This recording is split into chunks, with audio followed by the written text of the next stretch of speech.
ആദ്യം അവന്മാരുടെ ഉമ്മാക്ക് പറഞ്ഞു. അന്നേരം ഞാൻ പിച്ചാത്തി എടുത്ത്. അന്നേരം അവന്മാരെന്നെ പിന്നെയും കൈവയ്ക്കാൻ തുടങ്ങിയപ്പോഴാ ഈ സാറ്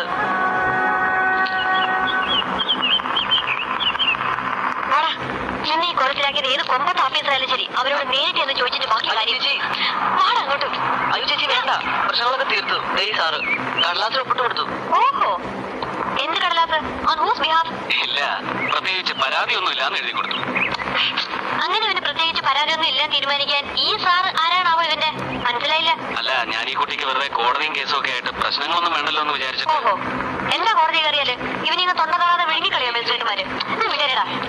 അതെ, 6 അടി പൊക്കത്തിന് ഇങ്ങനെ പന പോലെ ആകാശമുട്ട വളർന്നാ പോരാ, മരുന്നിനെങ്കിലും ഇത്തിരി ഒരു തഞ്ചേടെ വേണം ആണുങ്ങളായാലും. നടക്ക്. നിൽക്കാൻ പറഞ്ഞു പറയണം.